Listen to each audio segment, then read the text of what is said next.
Então, começamos a ensinar à criança, sem conhecimento de causa, anticientificamente.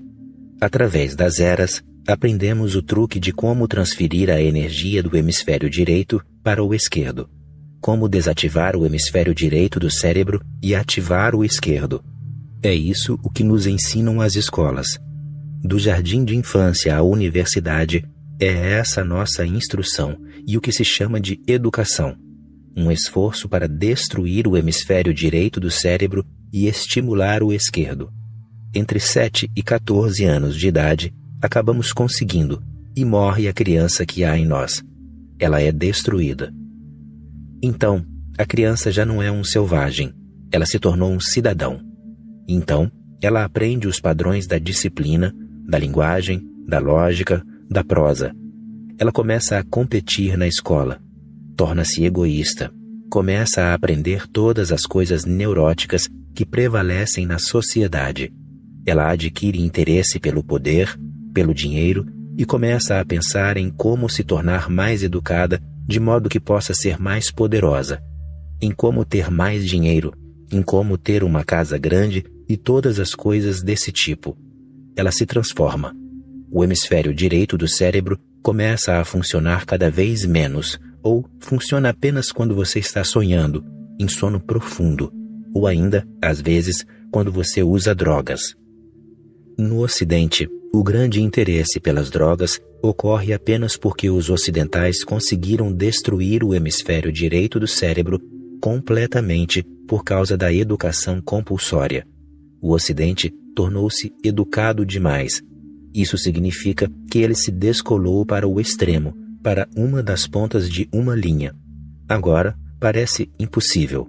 Se vocês não conseguirem estabelecer algum meio de ajudar a reativação do hemisfério direito do cérebro nas universidades, nos colégios e nas escolas, as drogas não o farão. Não há como proibir o uso de drogas apenas por meio da lei. Não há como fazer com que se acate essa proibição se o equilíbrio interior do homem não for restabelecido. O interesse pelas drogas está no fato de que elas geram uma mudança imediata. Sua energia se desloca do hemisfério esquerdo para o direito. Isso é tudo o que as drogas conseguem fazer. O álcool tem feito isso há séculos, mas, agora, existem drogas muito mais poderosas. LSD, maconha, psilocibina e outras ainda mais terríveis que existirão no futuro. E o criminoso não é o consumidor de drogas. O criminoso é o político e o educador. Eles é que são culpados. Eles forçaram a mente humana a seguir para um ponto extremo, de tal modo que agora há uma necessidade de revolta. E essa necessidade é imensa. A poesia desapareceu completamente de nossas vidas, e o amor e a beleza também. Dinheiro, poder, influência, eles se tornaram os únicos deuses dos homens. Por quanto tempo mais a humanidade poderá continuar a viver sem amor, sem poesia, sem alegria e sem a celebração da vida? Não muito. E a nova geração da Terra inteira está prestando aos homens um grande serviço, demonstrando a estupidez daquilo que chamamos de educação. Não há coincidência no fato de os usuários de drogas quase sempre abandonarem os estudos. Eles desaparecem das universidades, dos colégios. Isso não é coincidência. Isso é parte daquela mesma revolta. E, quando o homem descobre a alegria das drogas, torna-se muito difícil para ele abandoná-las. As drogas só podem ser abandonadas se os homens descobrirem melhores meios de liberação da poesia que existe neles. A meditação é um desses meios superiores, menos destrutivo, menos prejudicial que qualquer espécie de substância química. Na verdade, ela não é nem um pouco prejudicial, ela é benéfica. A meditação faz a mesma coisa que a droga. Ela desloca a predominância da função cerebral, faz a do hemisfério direito prevalecer sobre a do esquerdo. Ela libera sua capacidade íntima de criatividade. Uma grande calamidade que sobreviverá ao mundo por causa das drogas só pode ser evitada por meio de uma coisa: a meditação. Não há outro caminho. Se a meditação tornar-se mais e mais predominante e entrar na vida das pessoas cada vez mais, as drogas desaparecerão. E a educação precisa começar a deixar de ser tão absolutamente contra o hemisfério direito e seu funcionamento. E se ensinarem às crianças que a mente tem 2 hemisférios e também como usar ambos e quando usar um e outro. Há situações em que o hemisfério esquerdo é necessário, nas em que você precisa fazer cálculos, no mercado, na rotina da vida comercial, e há as em que você precisa do hemisfério direito. E lembre-se sempre de que o hemisfério direito é o fim e o hemisfério esquerdo é o meio. O hemisfério esquerdo tem que servir ao hemisfério direito. O hemisfério direito é o seu senhor, pois você ganha dinheiro apenas porque quer gozar a vida e celebrá-la. Sua preocupação de ter saldo no banco ocorre apenas porque você quer amar. Você trabalha apenas porque quer divertir-se. Divertir-se torna-se o fim. Você trabalha apenas para poder relaxar. Relaxar continua a ser o fim. O trabalho não é o fim. O sistema de ética do trabalho é herança do passado. Ele tem que ser abandonado. E o universo educacional tem que passar por uma verdadeira revolução. As pessoas não deveriam ser forçadas a nada. As crianças não deveriam ser forçadas a adotar padrões repetitivos. O que é a sua educação? Você já a examinou bem? Já refletiu a respeito dela? Ela não passa de treinamento da memória. Você não se torna inteligente por meio dela. Você se torna cada vez mais insensato. Você se torna estúpido. Toda criança chega à escola como um ser humano muito inteligente, mas são muito raros os homens que saem da universidade como pessoas ainda inteligentes. Isso é muito raro. Na maioria das vezes, a universidade é bem-sucedida. Sim, você sai de lá com diplomas, mas você adquiriu esses diplomas a um custo enorme. Você perdeu sua inteligência. Você perdeu a alegria. Você perdeu a vida. Pois perdeu também a função do hemisfério direito do cérebro. E o que você conseguiu lá? Informação. Sua mente está cheia de memorização. Agora, você pode repetir, pode reproduzir. É para isso que seus exames servem. Considera-se inteligente a pessoa que consegue vomitar tudo que lhe enfiaram garganta abaixo. Primeiro, ela tem que ser forçada a engolir, a continuar tentando engolir. Depois, por meio das provas, a vomitar. Se você consegue vomitar eficientemente, você é inteligente. Se você é capaz de vomitar exatamente aquilo que lhe foi empurrado pela garganta, você é inteligente. Agora, entenda bem isto. Você só consegue vomitar a mesma coisa se não a tiver digerido. Lembre-se disso. Quando a digere, você não consegue vomitar a mesma coisa. Nesse caso, sai outra coisa de você. Talvez sangue, mas não o mesmo pedaço de pão duro que você comeu. Você não vomitará isso. Ele terá desaparecido em suas entranhas. Portanto, você precisa apenas mantê-lo no estômago sem digeri-lo. Assim, você é considerado muito, muito inteligente. O mais estúpido é tido como o mais inteligente. É um estado de coisas muito deplorável. É possível que a pessoa verdadeiramente inteligente seja um desajustado. Você sabia que Albert Einstein não conseguiu passar em seu exame de admissão? Mesmo com um intelecto tão criativo, era difícil para ele comportar-se da mesma maneira estúpida de todos. Todos os seus chamados medalhistas de ouro de escolas, colégios e universidades desaparecem. Eles jamais conseguem provar seu valor. A glória deles termina com suas medalhas de ouro. Então, não se encontram mais eles em lugar nenhum. A vida parece não dever nada a eles. O que acontece com essas pessoas? Vocês as destroem. Elas obtiveram seus certificados e diplomas e perderam todos. Depois, ficam andando para lá e para cá com os seus certificados e diplomas. Esse tipo de educação tem que ser totalmente transformado. É preciso levar mais alegria à sala de aula. A universidade precisa de mais caos, mais dança, mais música, mais poesia, mais criatividade, mais inteligência. Essa dependência da memória tem que ser abandonada. As pessoas deveriam ser observadas. Deveríamos ajudar as pessoas a serem mais inteligentes. Quando uma pessoa reage de maneira insólita, ela deveria ser valorizada. Não deveria haver respostas certas. Elas não existem. Existem apenas respostas estúpidas e respostas inteligentes. A própria classificação das coisas em certo e errado é um equívoco. Não há resposta certa e resposta errada. Ou a resposta é estúpida, repetitiva, ou a resposta é criativa, sensível, inteligente. Mesmo quando a mesma resposta parece ser correta, ela não deveria ser valorizada demais, pois é apenas repetição. E mesmo que a resposta inteligente talvez não pareça perfeitamente correta, que não se coaduna com velhas ideias, ela é digna de elogio, pois é nova. Denota inteligência. Se quer ser criativo, o que você deveria fazer? Desfazer tudo o que a sociedade fez de você. Desfaça tudo o que seus pais e seus professores fizeram de você. Desfaça tudo o que o policial, o que o político, o que o padre fizeram de você. E você voltará a ser criativo. Você voltará a sentir aquela emoção que sentiu quando tudo começou.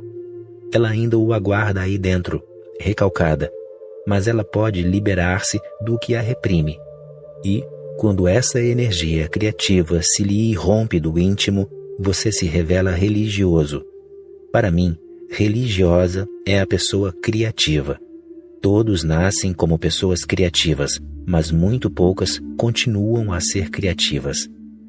Cabe a você livrar-se da armadilha que o prende. Você pode fazer isso. Obviamente, você precisará de muita coragem, pois, quando começar a desfazer o que a sociedade fez de você, você perderá o respeito dela. Você deixará de ser considerado alguém respeitável. Você parecerá estranho às pessoas. Você parecerá excêntrico. As pessoas pensarão: houve alguma coisa de errado com esse infeliz. Isso é coragem no mais alto grau. Adotar um tipo de vida em razão do qual as pessoas começam a achá-lo excêntrico. Naturalmente, você precisa se arriscar. Se quiser ser criativo, terá que arriscar tudo. Mas vale a pena. Um pouco de criatividade vale mais do que todo este mundo e seu reino. 2. Mantenha-se disposto a aprender. Disciplina é uma bela palavra, mas, assim como no passado o foram todas as belas palavras, ela tem sido mal empregada. A palavra disciplina tem a mesma raiz da palavra discípulo. O significado da raiz é processo de aprendizagem. Aquele que se mostra disposto a aprender é um discípulo. E a atitude de estar disposto a aprender é disciplina. A pessoa douta nunca está disposta a aprender, pois acha que já sabe muito. Ela se mantém muito centrada no que chama de conhecimento. Seu conhecimento não é nada senão alimento para o ego. Ela não é capaz de ser um discípulo, de se manter sob verdadeira disciplina. Sócrates disse: só sei que nada sei. Esse é o princípio da disciplina. Quando você não sabe nada, claro que lhe sobrevém o desejo intenso de inquirir, explorar, investigar. E, assim que começa a aprender, surge inevitavelmente outro fator. Qualquer coisa que você tenha aprendido tem que ser abandonada sempre. Em caso contrário, ela se tornará conhecimento, e conhecimento impede a aprendizagem de outras coisas. O homem realmente disciplinado jamais se prende a nada. A cada momento, ele morre para qualquer coisa que tenha vindo a saber e volta a ser ignorante. Essa ignorância é verdadeiramente luminosa. Concordo com Dionísio quando ele afirma que a ignorância é luminosa. Uma das experiências mais belas da existência é estar num estado de luminosa ignorância. Quando está nesse estado de luminosa ignorância, você está aberto. Não há barreira em seu ser. Você está disposto a investigar. A disciplina tem sido mal interpretada. As pessoas têm dito às outras que disciplinem sua vida, que façam isso, que não façam aquilo. Tem sido imposto ao homem milhares de deves e não deves. E, quando o homem vive com inúmeros deves e não deves, ele não consegue ser criativo. Ele se torna prisioneiro. Em toda parte, ele deparará uma barreira. A pessoa criativa tem que eliminar todos os deves e não deves. Ela precisa de liberdade e de espaço, muito espaço. Ela precisa do céu inteiro e de todas as estrelas que existem nele. Só assim sua espontaneidade pode começar a florescer. Portanto, lembre-se, minha ideia de disciplina não envolve nenhum dos 10 mandamentos. Não estou impondo-lhes nenhum tipo de disciplina. Estou simplesmente tentando fazê-lo discernir a ideia de como continuar a aprender e jamais arvorar-se em douto. Sua disciplina tem que vir de seu próprio coração. Ela tem que ser inteiramente sua. E há uma grande diferença nisso. Quando alguém lhe impõe algum tipo de disciplina, talvez ela jamais lhe sirva. Será como vestir as roupas de outrem. Ou elas ficarão grandes demais ou muito apertadas, e você sempre se sentirá um tanto idiota nelas. Maomé legou um corpo de disciplina aos muçulmanos. Talvez isso tenha sido bom para ele, mas não pode ser bom para todos. Buda legou um corpo de disciplina a milhões de budistas. Talvez isso tenha sido bom para ele, mas não pode ser bom para todos. A disciplina é um fenômeno que se dá no âmbito da individualidade. Toda vez que a adota de outrem, você começa a viver de acordo com princípios pré-estabelecidos, preceitos mortos. E a vida jamais é morte. A vida é transformação incessante. A vida é movimento. Heráclito está certo. Você não pode entrar no mesmo rio 2 vezes. Aliás, gostaria de dizer-lhe que você não pode entrar no mesmo rio uma única vez sequer, pois ele se move muito rapidamente. A pessoa tem que estar atenta a cada situação e suas nuances, observando-a, e é necessário que a pessoa reaja à situação de acordo com o momento, e não conforme a algum tipo de respostas prontas, fornecidas por outrem. Você percebe a estupidez da humanidade? Há 5.000 anos, Manu transmitiu um corpo de disciplina aos hindus, e, até hoje, eles o seguem. 3.000 anos atrás, Moisés deixou um corpo de disciplina aos judeus, e ainda hoje eles o seguem. Há 5.000 anos, Rishabhanata transmitiu seu corpo de disciplina aos jainistas, e eles ainda o seguem. O mundo está sendo levado à loucura com essas doutrinas. Elas são ultrapassadas. Elas deveriam ter sido enterradas há muito, muito tempo. Vocês estão carregando defuntos nas costas, e esses defuntos fedem. E, quando você vive cercado por defuntos, que tipo de vida você pode levar? Eu lhes ensino o momento, e a liberdade do momento e a responsabilidade do momento. Algo pode ser correto neste momento e pode tornar-se errado no momento seguinte. Não tente ser imutável, pois nesse caso você estará morto. Só os mortos são imutáveis. Procure estar vivo, com todas as suas inconstâncias, e viva cada momento sem nenhuma ligação com o passado nem com o futuro. Viva o momento, e suas reações serão plenas. Essa plenitude é sublime. Essa plenitude é criatividade. Com isso, tudo o que você fizer terá beleza própria.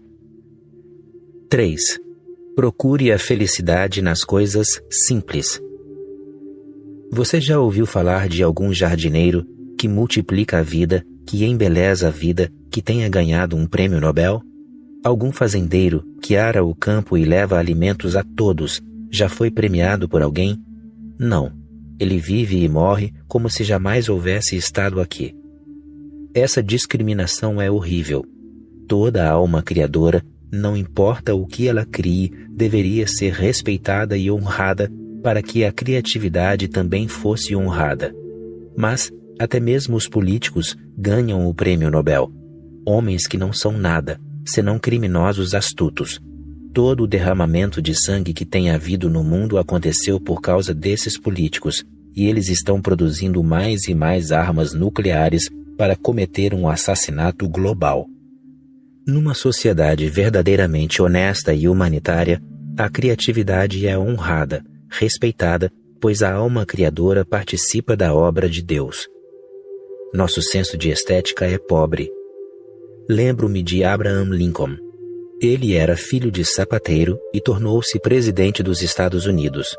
Naturalmente, todos os aristocratas ficaram muito perturbados, contrariados, irritados com isso. E não foi coincidência o fato de, em pouco tempo, Abraham Lincoln ter sido assassinado. Eles não conseguiram suportar a ideia de que o país tivesse o filho de um sapateiro como presidente. No seu primeiro dia como presidente, no qual faria seu discurso de posse ao Senado, assim que fez menção de levantar-se, um aristocrata repugnante levantou-se primeiro e disse: Senhor Lincoln, embora por algum tipo de acaso o senhor se tenha tornado presidente deste país, não se esqueça de que costumava ir com seu pai à minha casa para fazer sapatos para a minha família. E temos muitos senadores que usam os sapatos feitos por seu pai. Portanto, jamais se esqueça de suas origens. Ele achou que humilharia o presidente. Mas não se pode humilhar um homem como Abraham Lincoln. Somente as pessoas mesquinhas que sofrem de complexo de inferioridade podem ser humilhadas. Os grandes seres humanos estão acima de humilhações. Abraham Lincoln disse algo que deveria ser lembrado por todos. Ele disse: Sinto-me muito grato ao Senhor por lembrar-me de meu pai pouco antes de eu fazer meu primeiro discurso perante o Senado. Meu pai foi uma pessoa sublime e um artista criativo. Não havia homem que conseguia fazer sapatos tão belos como os dele. Sei perfeitamente que tudo que eu fizer jamais me tornará um presidente tão grandioso quanto a grandeza da alma criadora dele. Não posso superá-lo. Aliás, gostaria de lembrar a todos os senhores aristocratas que, se os sapatos feitos por meu pai os estiverem incomodando, eu também aprendi a arte com ele. Não sou um grande sapateiro, mas, pelo menos, posso consertar seus sapatos. Apenas informem-me a respeito, que irei às suas casas. Houve um profundo silêncio no Senado e os senadores compreenderam que era impossível humilhar esse homem. Mas ele mesmo tinha demonstrado grande respeito pela criatividade. Não importa se você pinta, esculpe ou fabrica sapatos. Se você é jardineiro, fazendeiro, pescador, carpinteiro, isso não importa. O que importa é: você está pondo toda a sua alma naquilo que está criando? Em caso afirmativo, o produto de sua criatividade tem algo dos atributos de Deus. Lembre-se, criatividade não tem nada a ver com nenhum tipo de trabalho. Criatividade tem algo a ver com a qualidade de sua consciência. Tudo que você fizer pode ser criativo. Tudo que você fizer pode ser criativo se você souber o que significa criatividade. Criatividade é gostar de qualquer tipo de trabalho como se ele fosse meditação. Realizar qualquer tipo de trabalho com profundo amor. Se você tem amor e limpa esse auditório, isso é criativo. Se você não tem amor, então, logicamente, isso lhe é maçante. É um dever que precisa ser feito de um jeito ou de outro. É um fardo. Em situações como essa, você sente vontade de ter outro tipo de oportunidade para ser criativo. Mas que você fará com essa oportunidade?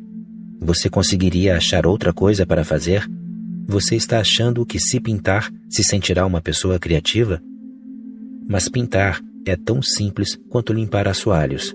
Na pintura, você joga tinta sobre a tela. Aqui, você lava o assoalho, limpa o assoalho. Qual a diferença?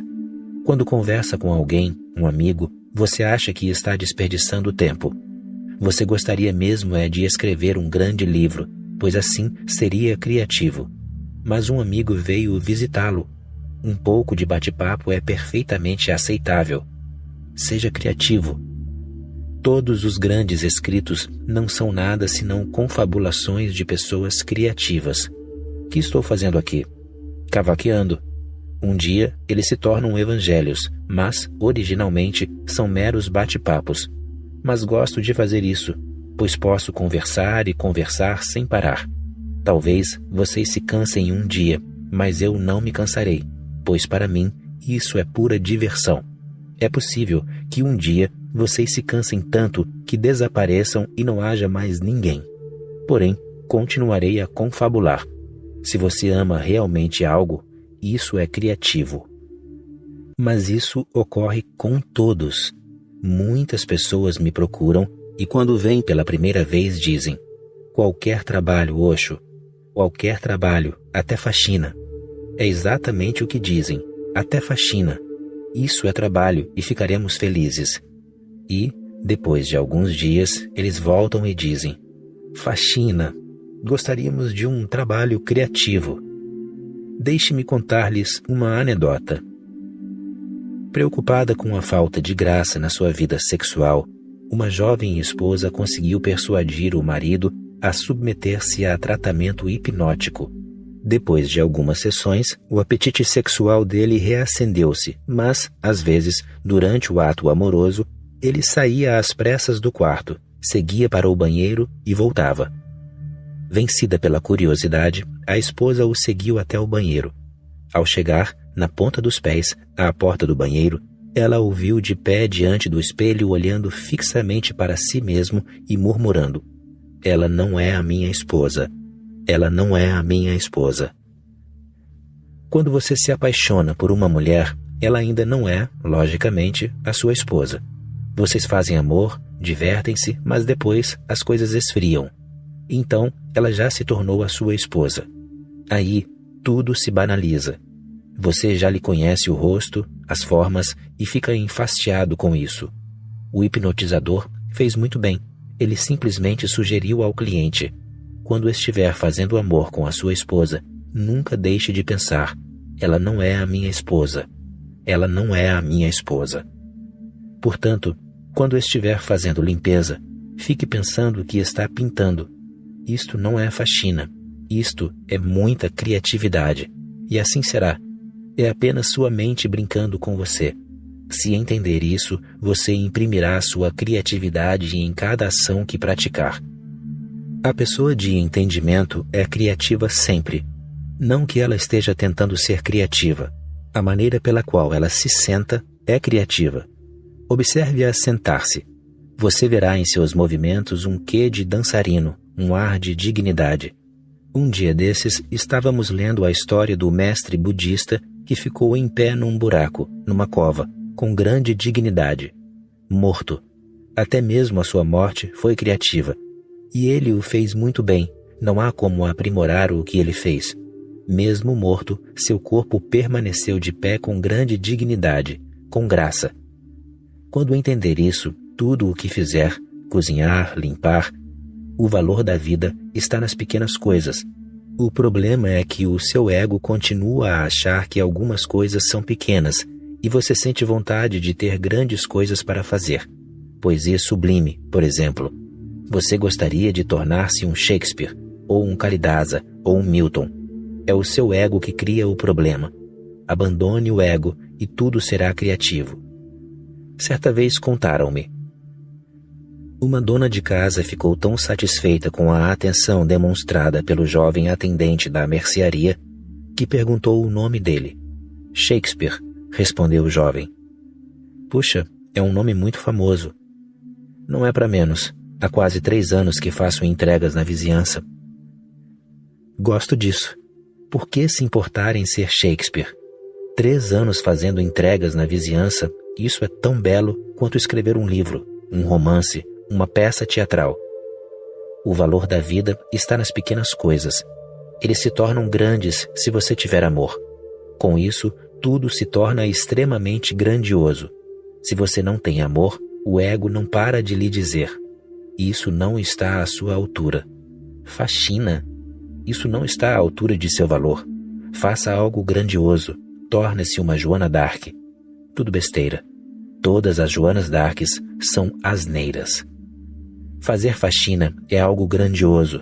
Não embarque na canoa do ego. Toda vez que o ego tentar persuadi-lo a fazer coisas grandes, procure tornar-se imediatamente consciente disso e abandone o ego. Então, aos poucos, você verá que a simplicidade é sagrada. Nada é profano. Tudo é sagrado e tudo é santo. E, a menos que tudo se torne sagrado para você, sua vida não pode ser religiosa. Um homem santo não é o que se chama de santo.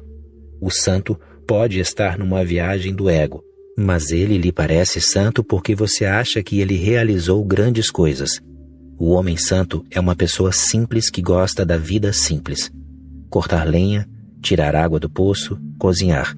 Qualquer coisa que ele toca torna-se sagrada. Não que ele faça grandes coisas, mas tudo o que ele o faz grandiosamente. A grandeza da coisa não está na coisa mesma. A grandeza da coisa está na consciência que você traz em si mesmo quando faz algo. Experimente. Toque uma pedra com grande ternura. Ela se torna um Koh-i-Noor, um grande diamante. Sorria, e de repente você é um rei ou uma rainha. Ria, deleite-se. Cada momento de sua vida precisa ser transformado por suas considerações amorosas. Quando eu o exorto a ser criativo, não quero dizer com isso que todos têm que se tornar grandes pintores e grandes poetas. Apenas quero que você aprenda a deixar que a sua vida seja uma pintura, que ela seja um poema. Lembre-se sempre disso, pois do contrário, o ego o meterá em apuros. Converse com os criminosos e pergunte-lhes por que se tornaram delinquentes. Foi porque não conseguiram achar nada de grandioso para fazer. Eles não conseguiram tornar-se presidente de um país. Logicamente, todas as pessoas juntas não podem tornar-se presidentes de um país. Assim, eles mataram um presidente. É mais fácil. E se tornaram tão famosos quanto um presidente. Apareceram todos nos jornais com suas fotos na primeira página. Alguns meses atrás, um homem matou 7 pessoas e lhe perguntaram por que fizera aquilo, já que as 7 pessoas não tinham nada a ver com ele. Ele queria tornar-se famoso, disse ele, e nenhum jornal mostrou-se disposto a publicar seus poemas, seus artigos. Eles foram recusados em toda parte. Ninguém se mostrou interessado em estampar suas fotos, e os anos corriam. Assim, ele matou 7 pessoas. Ele não tinha nada contra elas, não estava com raiva delas. Ele apenas queria tornar-se famoso. Seus políticos e seus criminosos não diferem muito entre si. Todos os criminosos são políticos, e todos os políticos são criminosos, e não apenas Richard Nixon. O pobre Richard Nixon foi pego com a mão na massa. Apenas isso. Os outros parecem ser mais espertos e mais astutos. A senhora Moscovitz estava transbordante de orgulho. Soube da última a respeito do meu filho Louis? Ela perguntou a uma vizinha. Não? Que houve com o seu filho Louis? Ele está indo ao psiquiatra. 2 vezes por semana. Ele está indo ao consultório psiquiátrico. E isso é bom? Claro que é. Ele paga $40 a hora. $40. E só fala sobre mim. Jamais se deixem levar pela tendência de ser grande, famoso, alguém maior que a dimensão natural da vida. A dimensão natural da vida é algo perfeito. Ser exatamente do tamanho da própria vida. Ser apenas simples. É perfeito, justamente como deve ser. Mas viva essa simplicidade de uma forma extraordinária. O paraíso consciencial é justamente isso. Agora, permitam-me dizer uma última coisa. Se a felicidade se tornar o grande objetivo a ser alcançado em sua vida, então ela será para você um verdadeiro pesadelo. Nesse caso, a felicidade pode tornar-se seu último e mais terrível pesadelo. Mas quando, para você, a felicidade está nas pequenas coisas, na forma pela qual você as vive, a forma pela qual você transforma cada pequeno ato numa ação santificada, numa prece, sua casa se torna um templo, seu corpo se torna a morada de Deus e, para onde quer que você olhe e qualquer coisa que você toque, se torna imensamente bela, sagrada. Então, a felicidade é liberdade. Felicidade é viver as coisas simples da vida tão alerta, tão cheio de consciência, tão pleno de luz, que tudo se torna luminoso. Isso é possível. Digo isso porque vivi assim, estou vivendo assim. Quando afirmo isso, eu o faço com autoridade. Quando digo isso, não estou citando Buda ou Jesus. Quando digo isso, estou falando apenas de mim mesmo. Isso se tornou possível para mim. Pode tornar-se possível para você também. Apenas não se apegue ao ego. Simplesmente ame a vida, e a vida lhe dará tudo de que você precisa. A vida se tornará uma bênção para você. 4. Seja um sonhador. Friedrich Nietzsche, em um de seus escritos, afirma: a maior das calamidades cairá sobre a humanidade no dia em que todos os sonhadores desaparecerem. Toda a evolução humana ocorreu porque o homem a idealizou. Aquilo que foi sonho ontem, hoje é realidade, e aquilo que é sonho hoje pode tornar-se realidade amanhã. Todos os poetas são sonhadores. Todos os músicos são sonhadores. Todos os místicos são sonhadores. Aliás, a criatividade é um subproduto do ato de sonhar. Mas esses sonhos não são os que Sigmund Freud analisou. Portanto, é necessário que se faça distinção entre o sonho de um poeta, de um escultor, de um arquiteto, de um místico, de um dançarino, e os sonhos de uma mente doentia. É lamentável o fato de Sigmund Freud jamais ter se importado com os grandes sonhadores que foram a base de toda a evolução humana. Ele deparou apenas com pessoas psicologicamente doentes, e porque toda a sua experiência de vida foi a analisar os sonhos de psicopatas. A própria palavra sonhar tornou-se condenável. O louco sonha, mas seus sonhos são destrutivos para si próprio. O homem criativo também sonha, mas seus sonhos enriquecem o mundo. Lembrei-me agora de Michelangelo. Ele passava pelo mercado, onde se expunha toda a espécie de mármore, e avistou um belo bloco. Diante disso, ele indagou ao dono a respeito dele. O dono disse: se quiser, pode levar o bloco gratuitamente, pois ele só me tem servido para ocupar espaço. E durante 12 anos, ninguém chegou mesmo a mostrar-se interessado por ele. Eu também não vejo nenhum potencial nesse bloco. Michelangelo levou o bloco, trabalhou nele durante quase o ano inteiro, e fez talvez a mais bela estátua de todos os tempos. Alguns anos atrás, um louco tentou destruí-la. Ela estava no Vaticano. Era uma estátua representando Jesus Cristo depois de ele ter sido tirado da cruz e seu corpo morto no colo de Maria. Vi apenas as fotografias dela, mas ela parece tão viva que é como se Jesus fosse despertar a qualquer momento. E ele usou o mármore com tanta arte que você percebe duas coisas: a força de Jesus e sua fragilidade. E veem-se as lágrimas nos olhos da mãe de Jesus, Maria. Um louco, há apenas alguns anos, golpeou com um martelo a estátua que Michelangelo fizera, e quando lhe perguntaram por que ele tinha feito isso, ele disse: quero ser famoso também. Michelangelo teve que trabalhar durante 1 ano e ficou famoso. Eu tive que trabalhar somente por 5 minutos e destruí a estátua inteira. E meu nome rodou o mundo pelas manchetes de todos os jornais. Ambos trabalharam no mesmo bloco de mármore. Um era criador, o outro era um louco.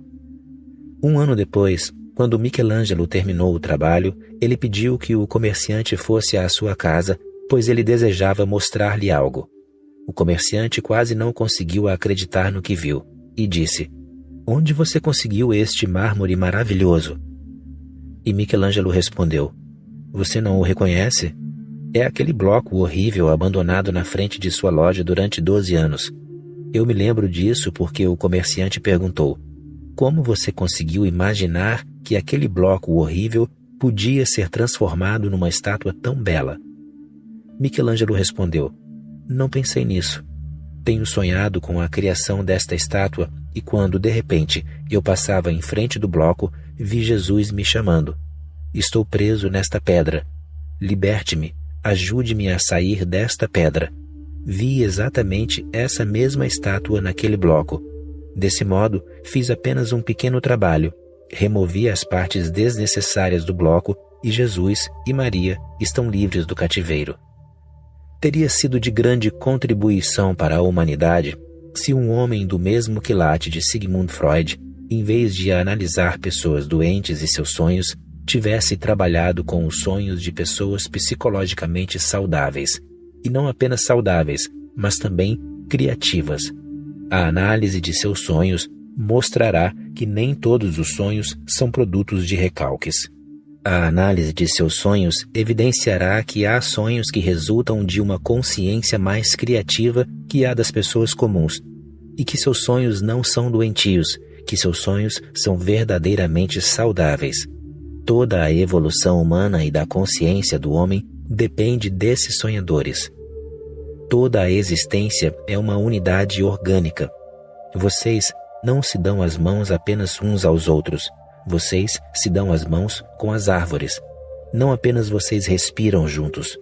Todo o universo respira em conjunto. O universo existe sob profunda harmonia. Somente o homem esqueceu-se da linguagem da harmonia. E meu trabalho aqui é o de lembrá-los disso. Não estamos criando a harmonia. A harmonia é a sua própria realidade. Dá-se apenas o fato de que vocês se esqueceram disso. Talvez isso seja tão óbvio que a pessoa se esqueça disso. Talvez você já nasça imerso nela. Como você pode esquecer-se dela? Existe uma fábula antiga em que um peixe de pendores filosóficos perguntou a outro peixe: tenho ouvido falar tanto no oceano. Onde ele fica? E ele está no oceano. Mas ele nasceu no oceano. Ele vive no oceano. Nunca houve separação entre eles. Ele jamais viu o oceano como um ente separado dele. E um velho peixe dirigiu-se ao jovem filósofo e lhe disse: isto aqui é o oceano. Mas o jovem filósofo disse: você deve estar brincando. Isto é água, e você a chama de oceano. Terei que perquirir mais, junto a pessoas mais sábias por aí. O peixe só conhece o oceano quando um pescador o captura, o retira das águas e o atira na areia. Então, pela primeira vez, ele entende que sempre viveu no oceano, que o oceano é sua própria vida e que, sem o oceano, ele não pode sobreviver. Mas, com o homem, há uma certa dificuldade. Ele não pode ser tirado da existência. A existência é infinita. Não há praias em que se possa separar-se dela e vê-la. Onde quer que você esteja, você será parte da existência. Todos nós respiramos em conjunto. Somos parte de uma orquestra. Entender isso é uma grande experiência. Não chame isso de sonho, pois sonhar ganhou uma conotação muito equivocada por causa de Sigmund Freud. De outro modo, é uma das mais belas palavras, muito poética. E basta manter-se em silêncio, apenas sentir-se feliz, apenas existir. Nesse silêncio, você percebe que está ligado aos outros. Quando você está pensando, você fica separado dos outros, pois você está tendo pensamentos seus, e as pessoas estão tendo pensamentos diferentes dos seus. Mas quando ambas as partes ficam em silêncio, então todas as barreiras entre elas desaparecem. Dois estados de silêncio não podem continuar como dois. Eles se tornam um só. Todos os grandes valores da vida, amor, silêncio, felicidade, alegria, piedade, o tornam consciente de uma imensa unicidade. Não há ninguém igual a você. Todos nós somos diferentes expressões da mesma realidade. Cânticos diversos do mesmo cantor. Danças díspares do mesmo dançarino, pinturas inigualáveis. O pintor, porém, é o mesmo. Mas não chame isso de sonho, pois ao fazer isso, você demonstra que não compreende que isso é a realidade. E a realidade é muito mais bela que qualquer sonho. A realidade é mais vivida, mais colorida, mais alegre, mais harmoniosa do que se possa imaginar. No entanto, vivemos tão inconscientes disso. Nossa inconsciência mais grave é o fato de que achamos que estamos separados dela, mas assevero que nenhum homem é uma ilha. Somos todos parte de um vasto continente. A diversidade existe, mas isso não nos torna separados uns dos outros. A diversidade torna a vida mais rica. Parte de nós está no Himalaia, outra nas estrelas e outra nas rosas. Uma parte de nós está no voo dos pássaros, outra balança no verdor das árvores. Sentir isso como realidade transformará toda a sua visão de vida, cada um de seus atos, todo o seu ser. Você se tornará pleno de amor. Você se enche de reverência pela vida. Você se tornará pela primeira vez, de acordo com o que proponho, uma pessoa verdadeiramente religiosa.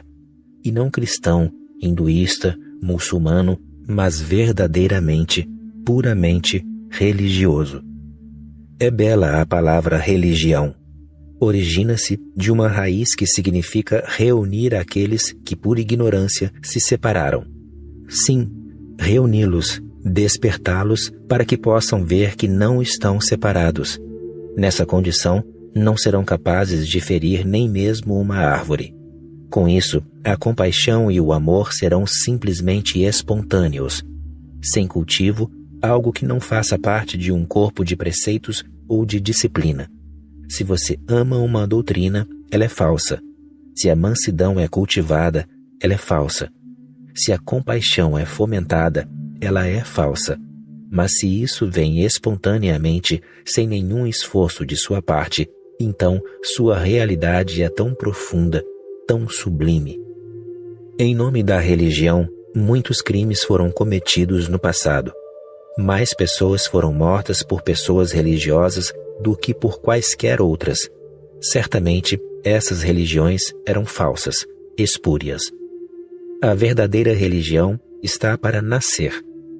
Certa vez, perguntaram a H.G. Wells, quando ele publicou A Guerra dos Mundos, obra magnífica: "O que você acha da civilização?" Ele respondeu: "É uma boa ideia, mas alguém deveria fazer algo para torná-la real." Até hoje, não nos civilizamos, não nos educamos, nem nos tornamos religiosos. Em nome da civilização, em nome da cultura, em nome da religião, temos praticado todo tipo de ato bárbaro, primitivo, subhumano, animalesco. O homem se afastou muito da realidade. Ele deve ser despertado para a realidade de que todos nós somos um todo único. E isso não é uma hipótese, é a própria experiência dos meditadores, sem exceção, através das eras, de que toda a existência é uma unidade orgânica. Portanto, não confunda uma bela experiência com um sonho. Chamá-la de sonho anula sua realidade. Os sonhos têm de ser transformados em realidade, e não a realidade ser transformada em sonhos. 4 questões. Você tem no coração um cântico para ser cantado, e há também em você uma dança para ser dançada, mas ela é invisível. Quanto à canção, nem mesmo você pode ouvi-la ainda. Ela jaz oculta nas profundezas mais recônditas de seu ser, mas ela deve ser trazida à tona, deve ser entoada. É isso o que quero dizer com autorrealização. 1. Memória e imaginação. Você nos exorta constantemente a abandonar a memória, a viver o aqui e o agora. Mas, ao abandonar minha memória, tenho de abrir mão de minha imaginação criadora também, pois sou escritor, e tudo a respeito do qual escrevo tem origem naquilo de que me lembro.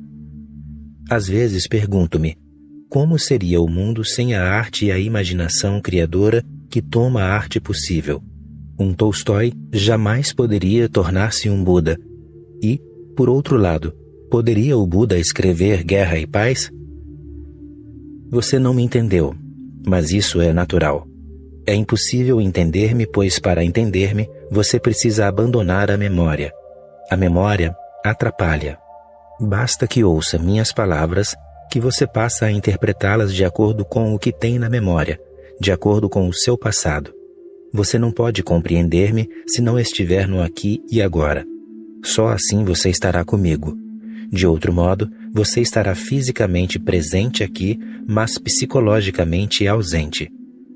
Não o tenho aconselhado a abandonar sua memória factual. Isso seria estupidez. Sua memória factual é indispensável. Você precisa saber seu nome, quem é seu pai, sua mãe, sua esposa, seu filho e também onde você mora. Você terá de voltar para o hotel. Terá de achar seu quarto. A memória factual não é o caso. A memória psicológica, sim, é o caso. A memória factual não é problema, pois é mera recordação.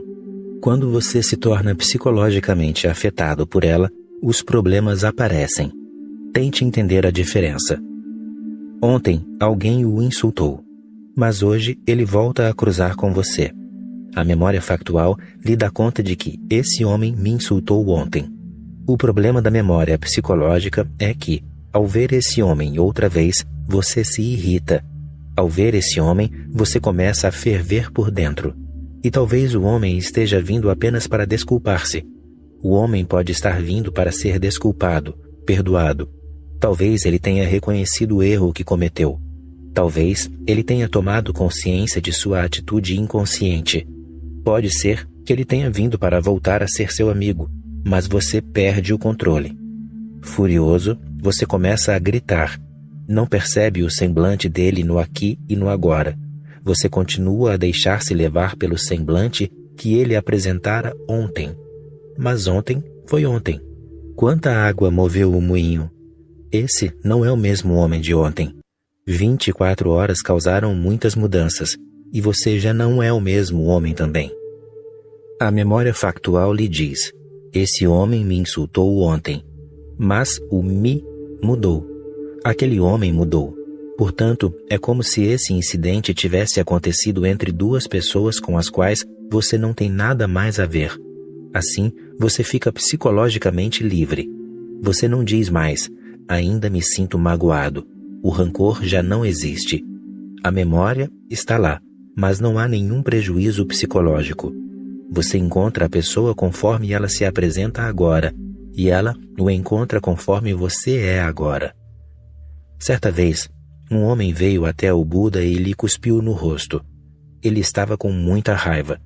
Ele era brahmanista, e Buda estava dizendo coisas a respeito das quais os sacerdotes estavam muito contrariados. Buda limpou o rosto e perguntou ao homem: você tem algo mais a dizer? Seu discípulo, Ananda, ficou muito enraivecido com isso. E foi tal a sua raiva que ele perguntou ao Buda: dê-me permissão para dar uma lição a esse homem. Isso é demais. Não posso suportar isso. O Buda respondeu: mas ele não cuspiu em seu rosto. O rosto é meu.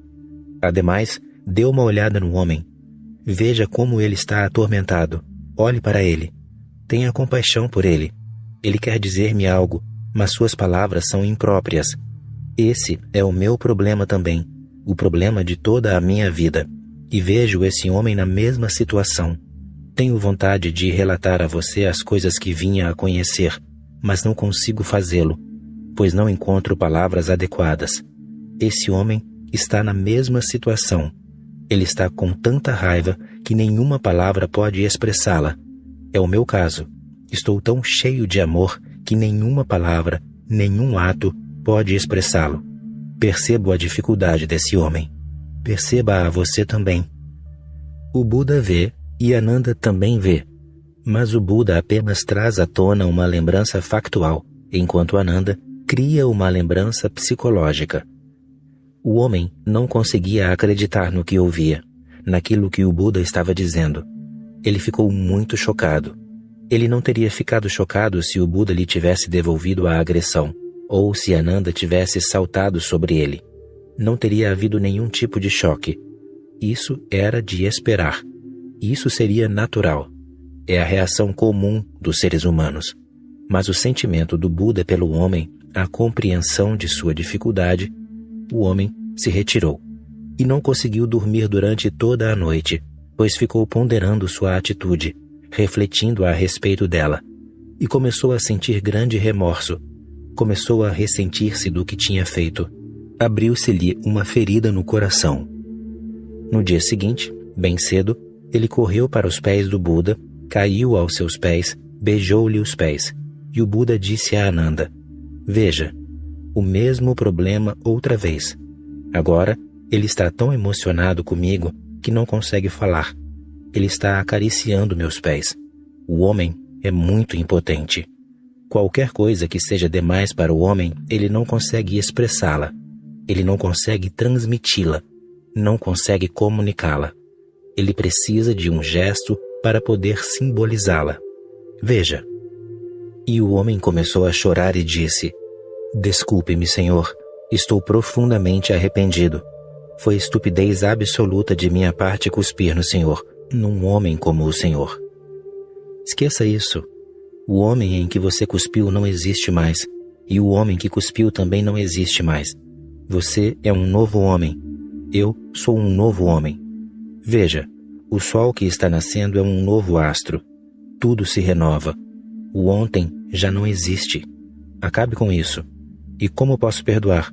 Pois você nunca cuspiu em mim. Você cuspiu em alguém que partiu. A consciência é um rio perene. Quando digo que abandone sua memória, refiro-me à memória psicológica e não à memória física. Buda se lembra perfeitamente de que no dia anterior aquele homem lhe cuspira no rosto, mas se lembra também de que nem ele nem o homem são mais as mesmas pessoas. O capítulo está encerrado. Não vale a pena estendê-lo por toda a vida, mas você o estende. Alguém lhe disse algo há 10 anos e você ainda se preocupa com isso. Sua mãe se aborreceu quando você era criança e você ainda se preocupa com isso. Seu pai lhe deu um tapa quando você ainda era um menino e você continua a preocupar-se com isso. E talvez você tenha 70 anos de idade. Essas lembranças psicológicas vão se acumulando como grande fardo sobre você. Elas acabam com sua liberdade. Acabam com sua vivacidade. Elas o prendem numa gaiola. Com a memória factual, não há problema. E entenda mais uma coisa. Quando não há memória psicológica, a memória factual é extremamente precisa, pois a memória psicológica é um problema mental. Quando você está psicologicamente muito perturbado, como você consegue lembrar-se bem das coisas? É impossível. Você treme, fica como se estivesse enfrentando um terremoto. Como conseguir lembrar-se precisamente das coisas? Você exagera a proporção das coisas, tira ou acrescenta algo aos fatos. Você os transforma em fatos novos. As pessoas ficam sem poder confiar em você. A pessoa que não tem memória psicológica é confiável. É por isso que os computadores são mais confiáveis do que o homem, pois não têm memória psicológica, mas somente de fatos. Fatos nus e crus. Quando fala a respeito de algum fato, aí também o fato não é fato. Muita fantasia lhe foi acrescentada. Você o molda, deturpa-o, pinta-o, você lhe dá um colorido todo seu, e ele deixa de ser fato. Só um Buda, um Tathagata, uma pessoa iluminada, sabe o que é e o que não é fato. Você jamais se depara com um fato, pois você tem muita fantasia em sua mente. Quando depara um fato, imediatamente você lhe imprime suas fantasias. Você nunca vê as coisas como elas são. Você está sempre distorcendo a realidade. O Buda afirma que o Tathagata, aquele que despertou, é sempre verdadeiro porque ele fala em conformidade com a realidade. O Tathagata fala a verdade, jamais o oposto disso. Tathagata é sinônimo de essência, aquilo que é. O Tathagata simplesmente reflete. Ele é um espelho. É por isso que digo, abandone as lembranças psicológicas e você se tornará um espelho. Você disse, Você nos exorta constantemente a abandonar a memória, a viver o aqui e agora. Isso não significa que seu passado não pode ser lembrado. O passado é parte do presente. Tudo o que você foi no passado, tudo o que você fez no passado é parte do presente. Está tudo aqui. A criança está em você. O jovem está em você. Tudo o que você tem feito está em você. O alimento que você comeu é passado, mas se transformou no sangue que lhe corre nas veias. Ele está circulando no aqui e agora. Transformou-se nos ossos que os sustentam, no tutano que os preenche. Talvez seja passado o amor que você teve, mas ele o transformou. Ele lhe deu uma nova visão de vida, abriu-lhe os olhos. Ontem você estava comigo. Isso é passado. Mas é realmente passado absoluto? Como ele pode ser passado absoluto? Você foi transformado por ele. Você recebeu uma nova centelha, uma nova chama interior. Isso se tornou parte de você.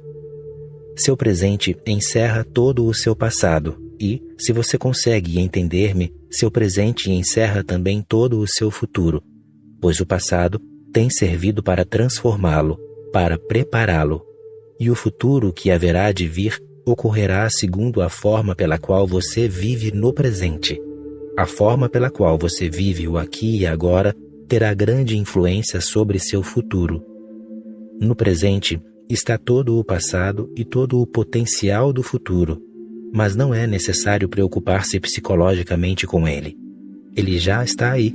Se entende o que quero dizer, saiba que ele já está contido no presente. A árvore não pensa na água que absorveu ontem, mas ela está lá, pensar ou não pensar, e os raios de sol que caíram sobre ela ontem, ela não pensa neles. As árvores não são tão tolas, tão estúpidas quanto os homens. Por que se importar com os raios de ontem? Eles foram absorvidos, assimilados. Eles se tornaram parte do verde, do vermelho e do dourado. A árvore desfruta dos raios de sol da manhã atual, sem nenhuma lembrança psicológica de ontem, embora o ontem esteja presente nas folhas, nas flores, nos galhos, nas raízes, na seiva. Ele está lá, mas o futuro também está vindo. Novos brotos que se rebentarão em flores amanhã estão lá, e as pequenas e tenras folhas que se tornarão folhagem amanhã estão lá, a caminho. O presente tudo encerra. O agora é a própria eternidade. Portanto, não estou recomendando que se esqueça o passado factual. Estou apenas recomendando que ninguém se perturbe mais por causa dele. Ele não deveria ser tido em conta de investimento psicológico. Ele é um fato físico, que seja, e não estou aconselhando-o tornar-se incapaz de lembrar-se dele. Ele pode ser necessário. Quando ele é necessário, a necessidade ocorre no presente. Lembre-se disso, e você tende a atender a essa necessidade. Alguém lhe pede o número de seu telefone. A necessidade é atual, pois a pessoa lhe está pedindo agora, e você diz: como posso lhe dizer o número de meu telefone? Eu abandonei o passado. Nesse caso, você teria problemas desnecessários.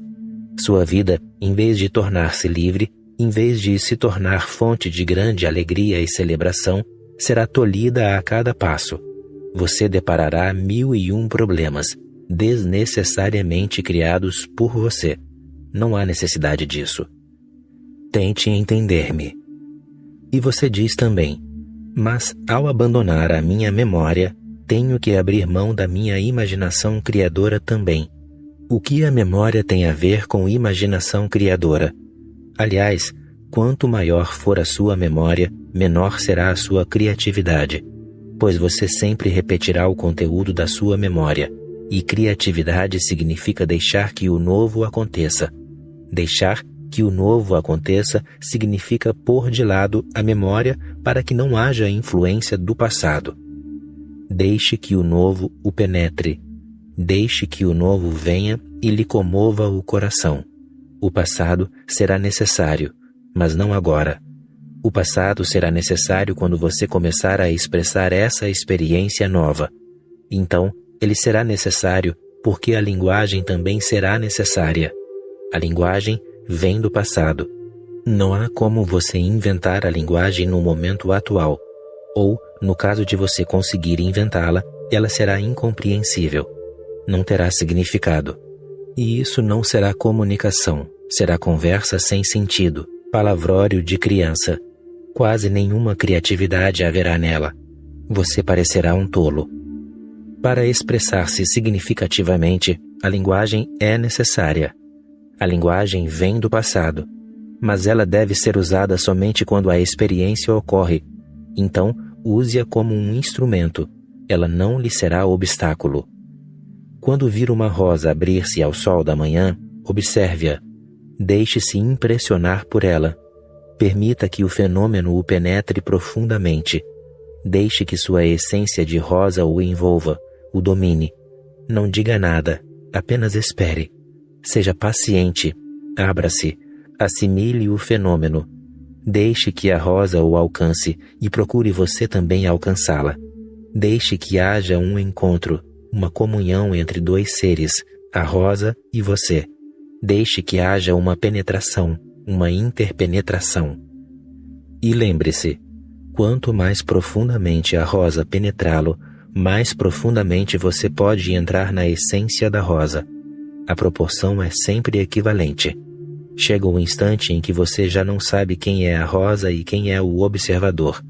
Chega o momento em que você se torna a rosa e a rosa se torna você. Quando o observador é observado, quando toda dualidade desaparece. Nesse momento, você conhece a realidade, a essência da rosa. Então, faça uso de sua linguagem, faça uso de sua arte.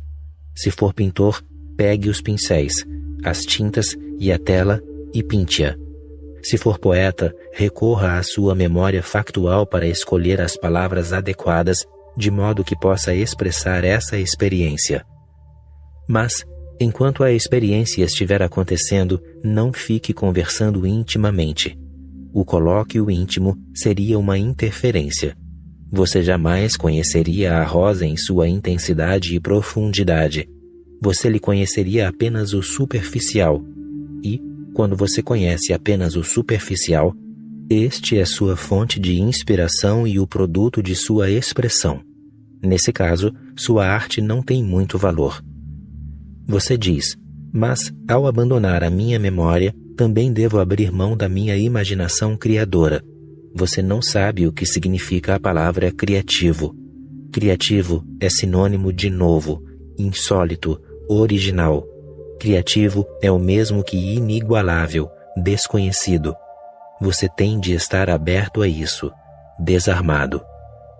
Ponha a memória de lado, ela lhe será útil depois. Agora, servirá apenas para atrapalhar você. Neste exato momento, por exemplo, que você está escutando-me, ponha a memória de lado. Quando se põe a escutar-me, você fica revendo intimamente todos os conceitos matemáticos que conhece, fica fazendo cálculos com o pensamento, repassando as noções de geografia que aprendeu, ou as de história. Você deve pôr tudo isso de lado. Faça isso com a linguagem também, como o faz com a história, a matemática, a geografia. Faça o mesmo com a linguagem. Faça o mesmo com a memória. Deixe-a de lado. Ela será necessária, mas, quando for, somente então, use-a. Deixe a mente de lado por completo. Você não estará fazendo mal à mente. Só estará dando a ela um descanso. Ela não é necessária agora. Você pode dar-lhe umas férias.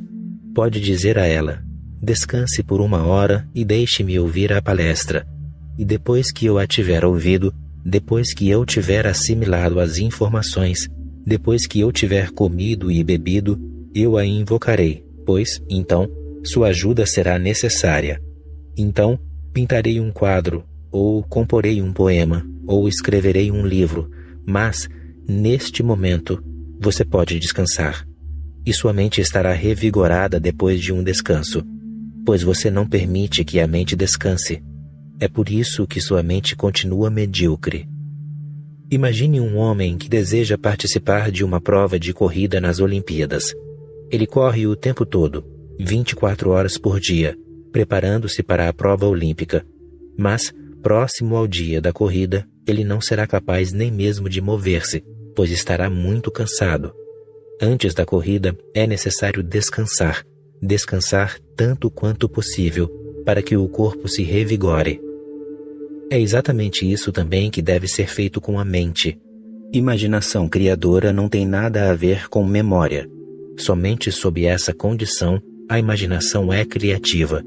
Se conseguir entender-me e abandonar a memória psicológica, você se tornará criativo. De outro modo, aquilo que você chama de criação não é, na verdade, criação. É apenas composição. Há uma grande diferença entre criação e composição.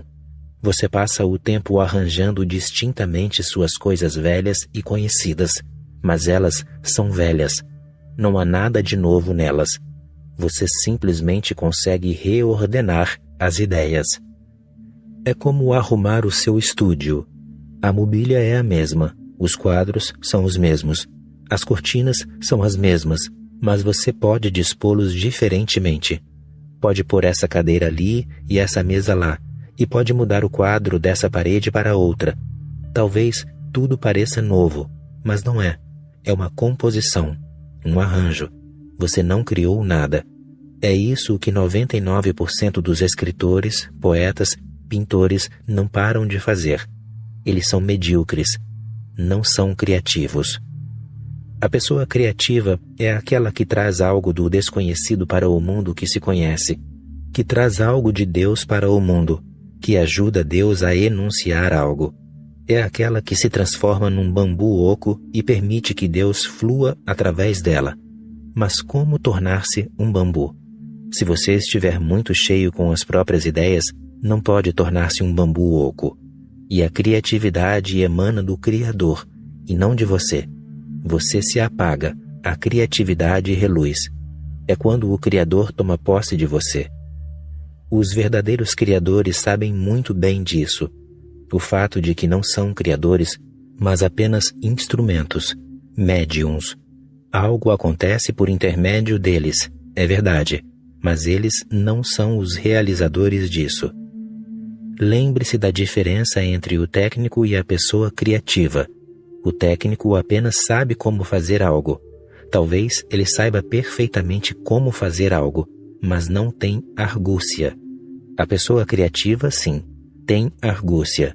Ela é alguém que consegue ver coisas que ninguém pôde ver antes, que consegue ver coisas que nenhum olho pôde perceber antes, que consegue ouvir coisas que ninguém foi capaz de ouvir antes. Nisso, há criatividade. Veja, por exemplo, as afirmações de Jesus são criativas. Ninguém havia falado como ele antes. Ele não é uma pessoa educada, não sabe nada sobre a arte do discurso, não sabe nada sobre eloquência, mas sua eloquência é de uma raridade que muito poucas pessoas tiveram. Qual o segredo dele? Ele tem introspecção, olhou para dentro de Deus, devassou o desconhecido.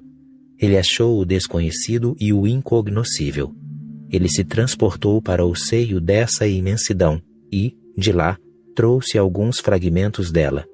Somente alguns fragmentos podem ser trazidos de lá, mas, quando você traz alguns fragmentos do incognoscível, você transforma toda a qualidade da consciência humana na Terra. Jesus é criativo. Eu o chamaria de artista, ou um Krishna, um Buda ou um Lao Tse. Esses são artistas mesmo. Eles fazem o impossível acontecer. O impossível é o encontro do conhecido com o desconhecido, o encontro da mente com a não-mente. Isso é o impossível. Eles o fazem acontecer. Você diz, mas ao abandonar a memória, também tenho de abrir mão de minha imaginação criadora. Não.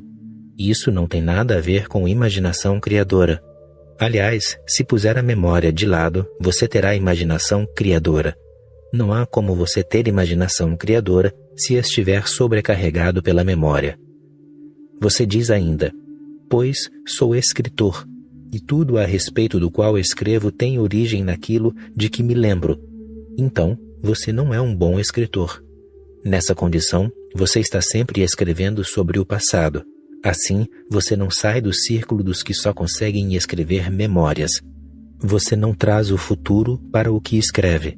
Você está sempre escrevendo com base em registros. Você é um arquivista. Pode tornar-se escritor, mas, então, você deve estabelecer contato com o desconhecido, não com aquilo de que você se lembra. A lembrança já está morta. Você terá de estabelecer contato com aquilo que é, não com aquilo de que você se lembra. Você terá que manter contato com a essência que o rodeia. Você terá de mergulhar fundo no presente, de modo que algo do passado também possa ser apanhado em sua rede. A verdadeira criatividade não emana de lembranças, mas da consciência. Você precisa tornar-se mais consciente. Quanto mais consciente você for, maior será a sua rede e, logicamente, mais peixes serão apanhados. Você diz: às vezes, pergunto-me, como seria o mundo sem a arte e a imaginação criadora que torna a arte possível? 99% da arte produzida não é arte. Absolutamente. É lixo. Raramente alguém produz uma obra de arte, muito raramente. As pessoas são meros imitadores, técnicos, pessoas hábeis, inteligentes, mas não artistas. E o desaparecimento de 99% das obras de arte da face da Terra será uma bênção, pois mais parecem vômito do que qualquer coisa criativa. Atualmente, algo muito significativo está ganhando interesse: terapia artística. Isso é relevante, faz todo sentido. Quando as pessoas estão doentes, mentalmente doentes, a arte pode ajudar. Podemos dar à pessoa doente telas, pincéis e tinta e dizer-lhe que pinte qualquer coisa que desejar. Logicamente, qualquer coisa que ela pinte será loucura, despautério. Mas, depois de pintar algumas loucuras, ficamos surpresos ao ver que ela vai recobrando a sanidade. A pintura é para ela como uma catarse. É um vômito. Seu sistema orgânico o lança para fora. Portanto, a chamada arte moderna não é nada mais que isso. Os quadros de Picasso podem ter servido para salvar o pintor da loucura, e nada mais. E eles são perigosos nos casos em que se medite a respeito deles, pois, se meditar sobre o vômito de alguém, você enlouquece. Evite isso. Nunca tenha um quadro de Picasso em seu quarto, pois você terá pesadelos. Veja só. Ponha na sua frente um quadro de Picasso durante 15 minutos e fique olhando para ele, e você começará a se sentir inquieto, desconfortável, tonto, nauseabundo. O que está acontecendo? É o vômito dele. Isso o ajudou. Foi bom para ele, mas não é bom para as outras pessoas. Agora, olhe para um quadro de Michelangelo e você conseguirá meditar durante horas. E, quanto mais medita, você entra num silêncio cada vez mais profundo. Isso não é vômito. Ele o trouxe do desconhecido. Não é produto de sua loucura, lançada para fora pelo sistema orgânico dele por meio da pintura, nem por meio da escultura, nem da poesia, nem da música. Ele não estava doente e desejava livrar-se de sua doença. Não, foi justamente o contrário. Ele estava cheio e não doente. Ele estava cheio da fecúndia de Deus. Algo se radicou no íntimo de seu ser e ele quis partilhá-lo com as outras pessoas. É como uma inflorescência, um preenchimento. Ele viveu de maneira criativa. Ele amou a vida de uma forma criativa. Ele permitiu que a vida entrasse no mais reservado de seus santuários. E lá ele foi fecundado pela vida, ou por Deus.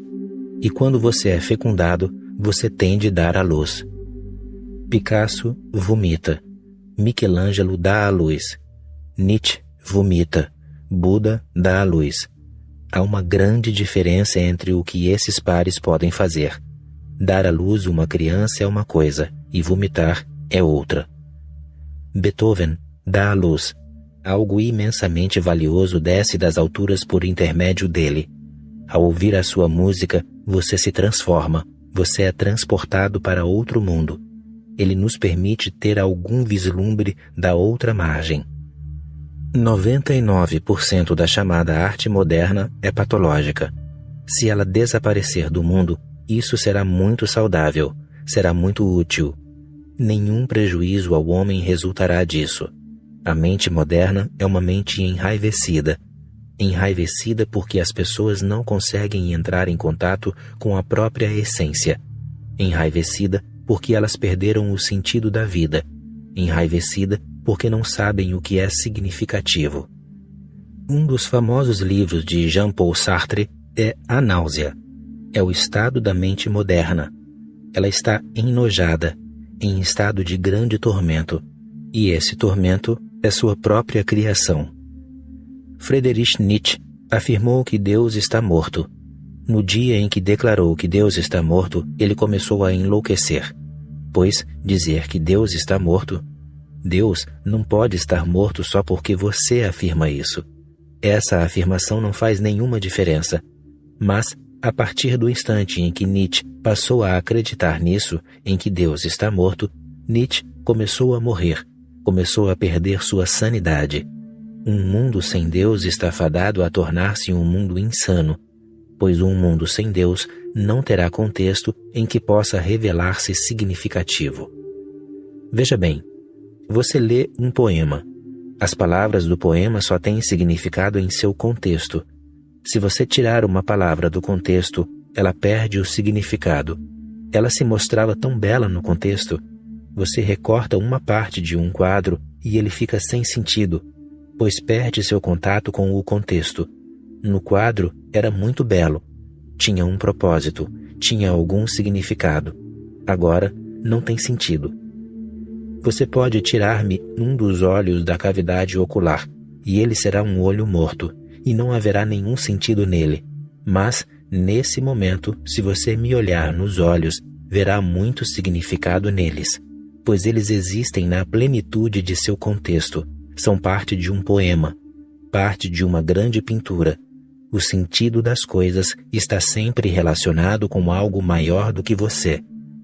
O dia em que Nietzsche afirmou que Deus não existe e que ele está morto, Nietzsche perdeu o próprio contexto. Sem Deus, o homem não pode ter significado, pois o homem é uma pequena palavra no grande épico de Deus. O homem é uma pequena nota emitida pela grandiosa orquestra de Deus. Fora de seu contexto, essa pequena nota parece monótona.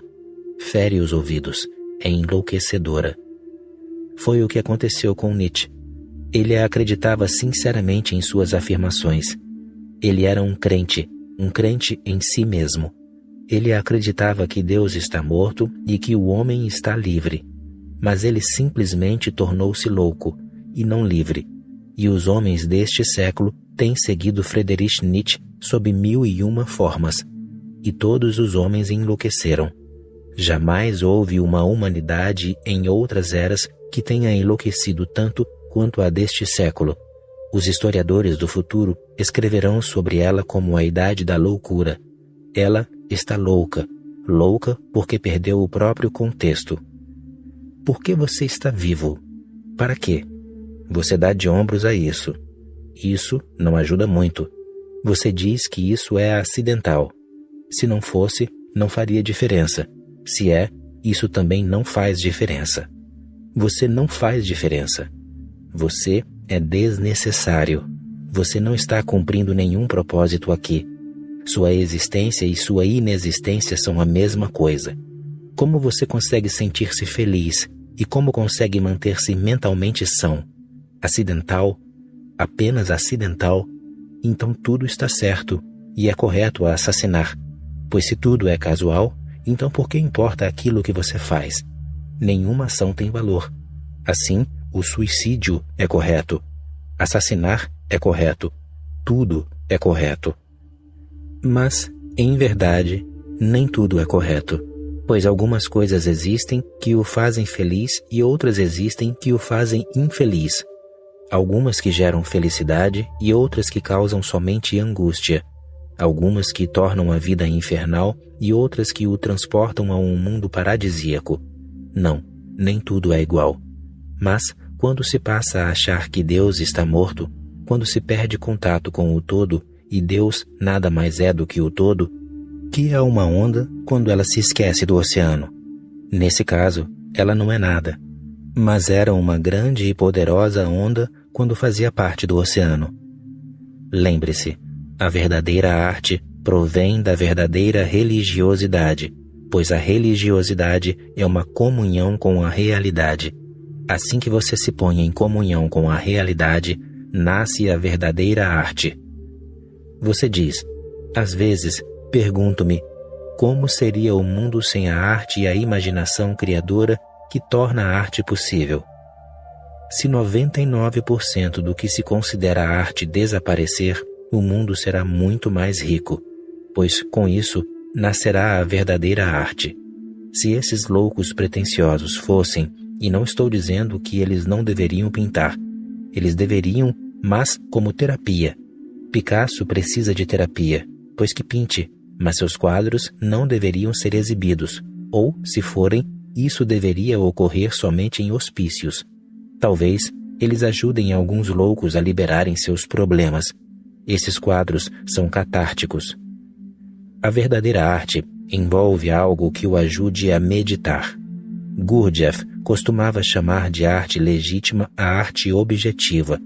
Ela o ajuda a meditar. O Taj Mahal é arte legítima. Você já foi ao Taj Mahal? Vale a pena ir lá. Em noite de lua cheia, basta que você se sente lá e fique apreciando aquela bela obra-prima e você será preenchido com o desconhecido. Você começará a sentir algo do além. Gostaria de contar-lhes a história de como o Taj Mahal foi construído. Um homem veio de Shiraz, Irã. Ele se chamava Shirazi, porque era proveniente dessa cidade. Ele era um grande artista, o mais famoso de Shiraz, e era um homem miraculoso. 1001 histórias circulavam a respeito dele antes de ele ir para a Índia. Shah Jahan era o imperador, e soubera dessas histórias. Ele convidou o escultor a comparecer à corte, e Shirazi era também místico, um místico sufi. Shah Jahan perguntou a ele, ouvi dizer que você consegue esculpir o corpo de um homem ou de uma mulher apenas tocando a mão dele ou dela e sem ver o rosto dele ou dela. É verdade? Shirazi respondeu-lhe, dê-me uma chance, mas com uma condição. Ponha 25 mulheres bonitas de seu palácio atrás de um anteparo, de uma cortina. Permita-me que apenas suas mãos me fiquem acessíveis, estendidas para fora da cortina. Eu lhes tocarei as mãos e farei minha escolha, mas com uma condição. Qualquer uma que eu escolher, farei uma estátua dela. Se a estátua ficar absolutamente verossímil e o senhor satisfeito, toda a sua corte satisfeita, essa mulher será minha. Eu me casarei com ela. Quero uma mulher de seu palácio. Shah Jahan aceitou a proposta e disse, certamente. 25 escravas, jovens e belas, foram postas atrás de uma cortina. Ele foi da primeira à segunda e desta à 25ª e rejeitou todas. Apenas por brincadeira, a filha de Shah Jahan, para pregar uma peça, ficou também atrás da cortina. Quando as 25 jovens foram recusadas, ela pôs a mão para fora. Ele tocou-lhe a mão, fechou os olhos, sentiu algo e disse, essa é a mão. E pôs um anel no dedo da filha do imperador para dizer que, se eu for bem-sucedido, ela será a minha esposa. O imperador estendeu a mão por trás da cortina e ficou aterrado. O que esta menina fez? Mas não ficou preocupado, pois achava que era quase impossível fazer uma estátua de alguém apenas tocando-lhe a mão. Durante 3 meses, Shirazi se manteve isolado num quarto e trabalhou dia e noite. Depois de 3 meses, solicitou a presença do imperador e de toda a corte, e o imperador não conseguiu acreditar no que os seus olhos viram. A estátua era idêntica à jovem. Ele conseguira. O imperador não achou nenhum defeito na escultura. Ele queria achar, pois não estava disposto a permitir que sua filha se casasse com um homem pobre, mas não havia como evitar isso. Ele tinha dado sua palavra. Ele ficou transtornado, e sua esposa ficou também tão perturbada que adoeceu. Ela estava grávida e, ao dar à luz uma criança, morreu, de angústia. O nome dela era Mumtaz Mahal. O imperador ficou desesperado. Como salvar sua filha? Ele solicitou a presença do escultor e disse a ele tudo o que estava sentindo. Foi um equívoco. E a menina errou também. Mas veja a minha situação. Minha esposa morreu, e a razão disso foi o fato de que ela não conseguiu aceitar a ideia de que sua filha partisse com um homem pobre. E também não posso aceitá-la, embora eu lhe tenha feito uma promessa. O escultor, o artista, disse: não há necessidade de ficar tão preocupado. O senhor deveria ter me dito: voltarei só. Nenhuma necessidade de preocupar-se. Não insistirei. Voltarei para Shiraz. Esqueça isso. Mas o imperador disse: isso é impossível. Não posso esquecer. Eu lhe prometi, dei-lhe a minha palavra. Espere, deixe-me pensar. O primeiro-ministro sugeriu: faça o seguinte. Sua esposa morreu, e este homem é um grande artista, alguém que provou que é bom. Peça-lhe que faça algo em memória de sua esposa. Talvez fosse bom construir um mausoléu magnífico, o mais belo do mundo, e estabeleça a condição de que, se o senhor aprovar a maquete dele, o senhor terá que dar a ele a mão de sua filha em casamento. Se o senhor não aprovar a maquete, o assunto estará encerrado. A proposta foi discutida com o artista, e este a aceitou. Ele disse: perfeitamente. Agora, pensou o imperador, jamais aprovarei a maquete. Shirazi fez muitas maquetes, e elas ficaram magníficas, mas, mesmo assim, o imperador insistia em dizer: não, não, não. O primeiro-ministro desesperou-se, pois as maquetes eram de rara beleza.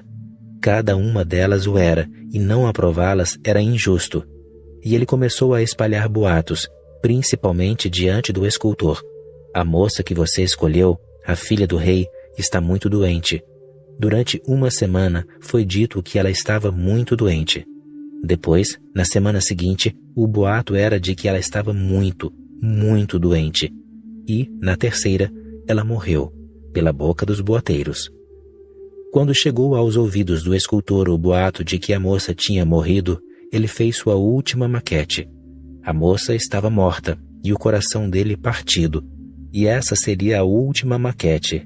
Ele a levou ao rei e este a aprovou. A farsa da morte da moça era de modo a fazer com que o artista não tivesse como reivindicar o direito de casamento. E a maquete deu origem ao Taj Mahal. Ele foi criado por um místico, Sufi. Como ele poderia criar a imagem inteira da moça apenas tocando-lhe uma das mãos?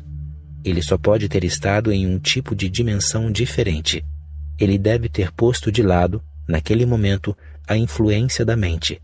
Deve ter sido para ele um momento de profunda meditação. Então, ele apalpou a energia e, apenas sentindo-a, conseguiu criar a estátua. Atualmente, isso pode ser entendido muito mais logicamente pelo método Kirlian de fotografia, pois todo tipo de energia tem seu padrão vibratório. Seu rosto não é produto do acaso. Seu rosto é assim porque você tem um padrão energético, característico.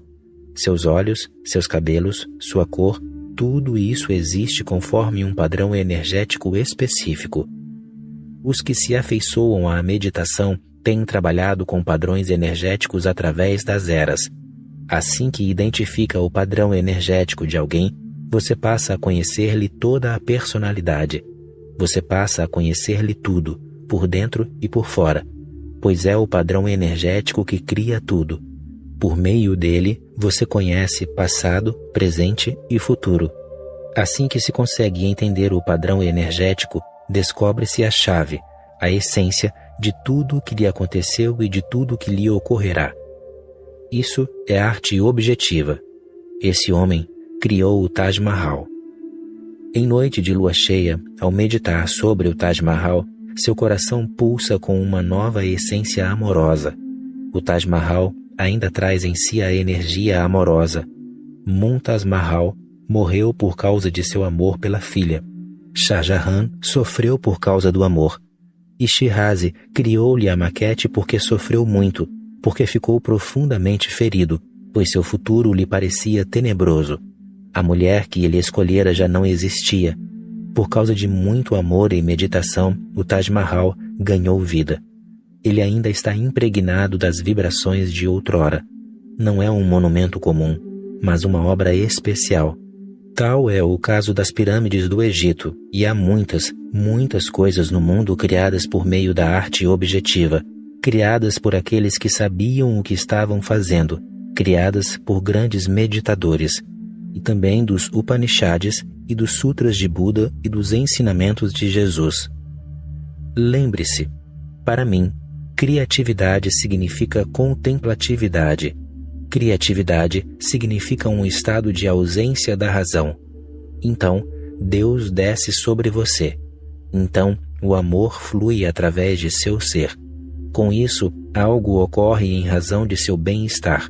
Bem-estar transbordante. É uma bênção. De outro modo, é vômito. Você pode pintar. Você pode escrever como forma de terapia. Mas depois, queime seus quadros e queime seus poemas. Você não precisa ficar exibindo seu vômito às pessoas. E as pessoas que se interessarem por seu vômito devem estar doentes também. Elas também precisam de terapia, pois quando você se interessa por algo, você demonstra quem você é, onde você está. Sou inteiramente a favor da arte objetiva. Sou inteiramente a favor da contemplatividade artística. Sou inteiramente a favor da descida de Deus sobre o homem. Com isso, você se torna o veículo. E você diz, um Tolstói jamais poderia tornar-se um Buda. Quem me diz isso? Um Tolstói pode tornar-se um Buda. Tornar-se-á um Buda mais cedo ou mais tarde. E você diz também, e, por outro lado, poderia o Buda escrever Guerra e Paz? E o que o Buda fez? O que eu estou fazendo aqui? Você já leu o Gita de Krishna? É Guerra e Paz. Tolstói conseguiu escrever Guerra e Paz, Ana Karenina e muitas outras coisas belas, não porque ele era Tolstói, mas apesar de ser um Tolstói. Dostoiévski escreveu O Idiota, Crime e Castigo e uma das mais belas obras, Os Irmãos Karamazov, não porque ele foi Dostoiévski, mas apesar disso. Nele havia algo de um Buda. Algo nele era profundamente religioso. Dostoiévski era um homem religioso, não plenamente, mas uma parte, um fragmento dele era profundamente religioso. É por isso que os irmãos Karamazov trazem em si uma qualidade tão sublime. A obra não saiu apenas de um homem comum. Algo proveio do divino. Deus se apossou de Dostoiévski, tornou-lhe um veículo. Logicamente, ele não foi um veículo perfeito. Muitas coisas são de sua própria mente. Ainda assim, Os Irmãos Karamazov é uma bela obra. Se nela não tivesse havido nada de Dostoiévski, nada da memória, nada do ego, nada de patologia, Os Irmãos Karamazov teria sido outro evangelho. Teria sido algo à altura dos ensinamentos de Jesus ou algo como os Sutras ou os Upanishads. Ele tinha qualidade. 2. Depressão pós-parto. Quando estou escrevendo um livro, sinto-me transbordante de energia e alegria. Mas, quando o termino, sinto-me tão vazia e cansada que mal suporto viver. Neste exato momento, estou começando a escrever, mas, embora eu me sinta feliz quando estou trabalhando, durante a sessão de meditação, sou tomada pelo receio do vazio que sei que haverá em mim daqui a alguns meses. Essas considerações são de uma romancista. Li seus romances e eles são bons. Ela tem talento, sabe contar uma história inteligentemente, sabe como tramá-la. E esse fenômeno não ocorre apenas com ela. É um fenômeno que ocorre com quase todas as pessoas que, de algum modo, são criativas. Mas, mesmo assim, a interpretação é errônea, e muito depende da interpretação. Quando uma mulher leva uma criança na barriga, ela fica cheia. Obviamente, quando a criança nasce, ela se sente vazia.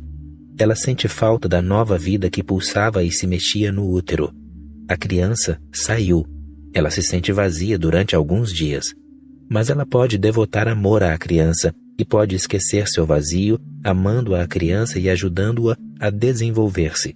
Para o artista, até isso é impossível. Você pinta ou escreve um poema ou um romance. Assim que o termina, você sente um vazio profundo. E o que você pode fazer com o livro agora? Portanto, o artista fica numa situação muito mais difícil que uma mãe. Quando se termina um livro, ele está terminado. Agora, ele não precisa de ajuda, de amor. Ele não se desenvolverá. Ele está feito, nasceu adulto. Quando se termina um quadro, ele está terminado. O artista se sente muito vazio. Mas é necessário refletir mais sobre esse vazio. Não diga que você está exausto. Ao contrário disso, diga que você está cansado. Não diga que você está vazio, esgotado, pois o vazio também tem em si uma espécie de plenitude. Você está vendo as coisas pelo lado errado. Você entra num quarto e vê a mobília, quadros nas paredes e outras coisas.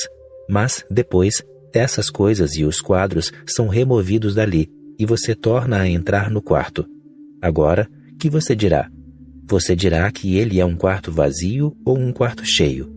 Quarto significa vazio. Quarto significa espaço. Com a remoção da mobília, o quarto está cheio.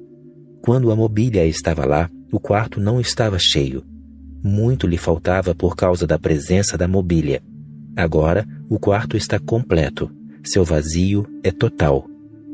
Você pode ver as coisas por 2 pontos de vista. Se você é muito apegado à mobília, de tal modo que consegue ver apenas as cadeiras e as mesas e o sofá e não consegue ver a amplidão do quarto, ele lhe parecerá vazio. Mas, se você está consciente e consegue ver o vazio de forma direta, você terá grande sensação de liberdade, a qual não estava lá antes porque também o quarto não lhe parecia estar. Em verdade, você não conseguia entrar nele. Encha-o até não poder mais de mobília, e chegará o momento em que você não conseguirá mover-se mais, pois todo o quarto terá deixado de existir. Em certa ocasião, fiquei hospedado na casa de um homem muito rico. Ele era de fato muito rico, mas não tinha gosto. Sua casa era tão cheia que não se podia dizer que era uma casa, absolutamente. Você não conseguia mover-se nela, e sempre se sentia receoso de mover-se, pois ele tinha antiguidades preciosas. Ele mesmo tinha receio de movimentar-se pela casa. Seus próprios serviçais ficavam sempre preocupados em transitar por ela.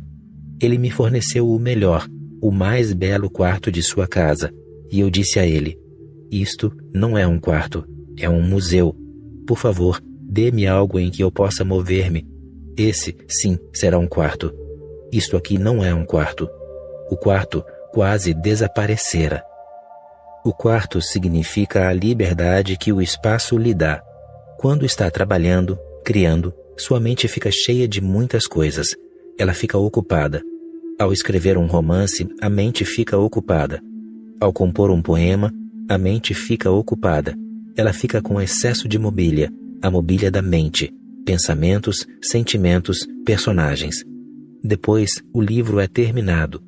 De repente, a mobília se vai. Você se sente vazio, mas não há por que ficar triste por isso. Se vir as coisas da forma correta, o Buda chamava isso de visão direita, Samyak Drashti. Se procurar ver as coisas apropriadamente, você se sentirá livre de uma obsessão, de uma ocupação. Você se sentirá limpo novamente, aliviado. Os personagens do romance já não se movem lá dentro. Os convidados se foram e, agora, o anfitrião está totalmente à vontade. Exulte nisso. Sua interpretação equivocada está causando-lhe tristeza e receio. Desfrute o momento. Você já notou que quando uma visita vem à sua casa, você se sente bem, mas quando ela vai embora, você se sente melhor? ela o deixa só consigo mesmo, e então você fica com o seu espaço somente para você. Escrever romances é mesmo enlouquecedor, pois são muitos os personagens que se tornam visitas, e cada um deles tem seu jeito próprio de ser. E nem sempre o personagem dá ouvidos ao escritor, nem sempre. Às vezes, ele ganha vida própria e faz o escritor seguir em dada direção. O escritor inicia o romance, mas jamais o termina. Os personagens é que o terminam por si mesmos. Isso é como dar à luz uma criança. Você pode gerar uma criança, mas depois, a criança começa a mover-se por conta própria. É possível que a mãe estivesse pensando que a criança fosse tornar-se médico, mas ele se torna um vagabundo. O que se pode fazer? Você se esforça na criação dela, mas ela se torna um vagabundo. Ocorre o mesmo quando você escreve um romance. Você o inicia com um personagem.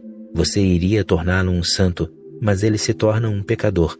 E, eu lhe digo, é exatamente isso que ocorre com uma criança. A mãe se preocupa, o romancista se preocupa. O romancista queria que ele se tornasse um santo, mas ele está tornando-se um pecador. E nada pode ser feito. O escritor se sente quase impotente, quase usado pelos próprios personagens. Eles são criações dele. Mas, assim que se passa a cooperar com eles, eles tornam quase reais. E, a menos que você se livre deles, você jamais fica em paz. Quando você tem um livro na mente, é necessário escrevê-lo para que você se livre dele. É uma catarse, um alívio pessoal. É por isso que as pessoas criativas quase sempre enlouquecem. Os medíocres jamais enlouquecem. Eles não têm o que lhes possa enlouquecer. Nada na vida deles é enlouquecedor. Os criadores enlouquecem quase sempre. Um Van Gogh pode enlouquecer. Um Nijinsky pode enlouquecer. Um Nietzsche pode enlouquecer. Por que pessoas como eles enlouquecem? Porque elas ficam muito ocupadas. Muitas coisas acontecem em suas mentes. Elas não têm nenhum espaço só delas mesmas dentro de si. Muitos são os que ficam lá dentro e que entram e saem. É quase como se elas ficassem sentadas numa estrada com o tráfego incessante. Todo artista paga um preço por isso. Lembre-se, quando um livro é terminado e uma criança nasce, sinta-se feliz com isso. Desfrute esse espaço, pois mais cedo ou mais tarde surgirá outro livro. Assim como as folhas nascem das árvores, como as flores brotam das árvores, da mesma forma, poemas nascem de poetas, romances nascem de escritores, quadros nascem de pintores, música nasce de cantores. Nada pode ser feito. Tudo é natural. Portanto, às vezes, quando no outono as folhas tiverem caído e as árvores se exibirem em vazio contraste com o céu, desfrute o momento. Não chame isso de vazio. Chame isso de um novo tipo de plenitude de si mesmo. Então, não há ninguém para intrometer-se em seus assuntos. Você descansa em si mesmo. Esse período de descanso é necessário para todo artista. É parte de um processo natural. O corpo de todas as mães precisa de descanso. Nasce uma criança e outra é concebida. Isso costumava acontecer no Oriente e, na Índia, ainda ocorre. Aos 30 anos de idade, a mulher é quase uma senhora, por dar à luz sem parar, sem intervalo para refazer-se, para rejuvenescer seu ser, para ficar um pouco só. Ela fica exausta, cansada. Sua juventude, seu frescor, sua beleza se perdem. É necessário um período de descanso quando você dá à luz uma criança. Você precisa descansar um pouco. E, quando a prole é a de um leão, o período de descanso tem que ser longo. A leoa dá à luz somente um filhote, pois todo o seu ser se envolve nessa tarefa. E então, pois, deve seguir-se um período de descanso, um longo período de descanso e refazimento para a recuperação da energia que você doou à criança, para que você se refaça de modo que algo mais possa nascer de você. Ao terminar de escrever um romance, e quando ele é uma verdadeira obra de arte, você se sente vazio. Mas, quando se trata apenas de um artigo de jornal que você fez por dinheiro em aceitação da oferta de algum editor que havia feito contato com você, o fenômeno não é muito intenso. Você não se sente vazio depois disso. Tudo lhe parece igual. Quanto mais profunda a sua criação, mais profundo será o seu vazio depois. Quanto mais forte a tempestade, maior será a bonança que virá em seu rasto. Desfrute isso. A tempestade é boa. Desfrute-a, e o silêncio que se segue também é bom. O dia é belo, cheio de atividade. A noite também é muito bela, plena de calmaria, passividade, vacuidade. Você dorme. De manhã, você volta ao mundo cheio de energia para trabalhar, agir. Não tenha medo da noite. Muitas pessoas têm medo dela. Há uma sannyasini que chamo de Nisha. Nisha significa a noite. Ela está sempre me procurando para dizer-me: por favor, mude o meu nome. Por quê? Ela responde: tenho medo da noite. Por que, entre tantos nomes, você escolheu esse para mim? Mude-o. Mas não vou mudá-lo. Eu a batizei com esse nome conscientemente por causa do medo dela. Seu medo da escuridão, seu medo da passividade, seu medo do relaxamento, seu medo de entregar-se. Tudo isso ressalta a palavra noite. É necessário que se aceite a palavra noite também. Somente assim você se torna completo, pleno, íntegro. Portanto, não tenha prevenção contra ela. Seu vazio é belo, mais belo do que os dias de criatividade, pois essa criatividade vem do vazio, como as flores vêm do vazio. Desfrute esse vazio, sinta-se feliz e abençoado. Aceite-o, receba-o como uma bênção, e logo verá que você estará novamente cheio de atividade e que um livro ainda mais grandioso nascerá. Não se preocupe com o vazio. Não há necessidade disso. Ele é apenas um belo fenômeno, embora mal interpretado. Mas o homem vive de palavras. Assim que alguém designa algo com uma palavra errada, você começa a sentir-se receoso dele. Seja muito, muito preciso. Procure sempre lembrar-se do que fala, pois falar não é simplesmente falar. Isso cria profundas associações em seu ser. Quando chama algo de vazio, você se torna receoso, por causa de uma simples palavra. Na Índia, temos melhores palavras para designar a ideia de vazio. Nós a chamamos de shunya. A própria palavra é positiva. Não tem nenhuma negatividade em si. É uma bela palavra. Ela significa simplesmente espaço, algo sem fronteiras, shunya. E chamamos o objetivo fundamental de shunya. O Buda afirma que quando você se torna shunya, quando você se torna um nada absoluto, você chega à fonte. O poeta, o artista, o pintor é alguém em vias de se tornar um místico. Toda atividade artística trilha o caminho da transformação em religiosidade. Quando está ativo, compondo um poema, você está na mente. Quando o poema nasce, você fica cansado e a mente descansa. Use esses momentos para entrar em si mesmo. Não chame isso de vazio. Chame-o de plenitude. Chame-o de ser, de verdade, de Deus. Então, você será capaz de sentir a natureza abençoada dele. 3. Criatividade e cruzamento. Sinto em mim a vocação para me expressar artisticamente e fiz um curso clássico e rigoroso de música ocidental. Muitas vezes, sinto que o treinamento recebido sufoca minha espontaneidade criativa e tenho tido muita dificuldade para praticar regularmente ultimamente. Já não tenho certeza de quais sejam as qualidades da verdadeira arte e por qual processo o artista produz e transmite arte genuína. Como posso sentir o artista em mim? O paradoxo da arte é que, primeiro, você tem que aprender sua técnica e depois você tem que esquecê-la totalmente. Quando não lhe conhece os rudimentos, você não consegue aprofundar-se muito nela. Mas, quando lhe conhece apenas a técnica e fica a vida inteira praticando-a, talvez você se torne muito capaz tecnicamente, mas continuará a ser apenas um técnico. Jamais se tornará um artista. Nos meios budistas, costuma-se dizer que se você quiser ser pintor, precisa estudar pintura durante 12 anos e depois, no curso de outros 12, esquecer tudo que aprendeu. Simplesmente esqueça tudo, como se o que você aprendeu não tivesse nada a ver com você. Durante 12 anos, medite, corte lenha, pegue água no poço. Faça qualquer coisa, exceto pintar. Um dia, porém, você conseguirá pintar. 24 anos de treinamento, 12 anos estudando a técnica e 12 anos exercitando-se no esquecimento dela. Com isso, você consegue pintar.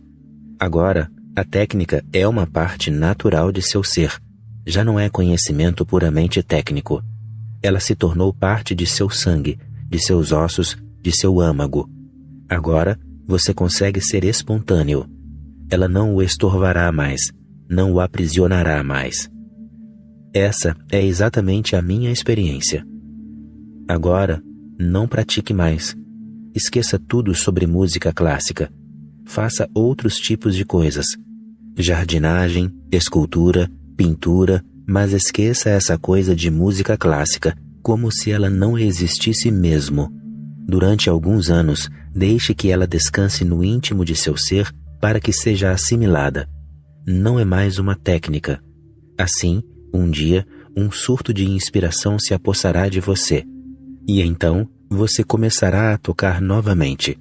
E quando voltar a tocar, não se importe muito com a técnica, pois, do contrário, você jamais será espontâneo.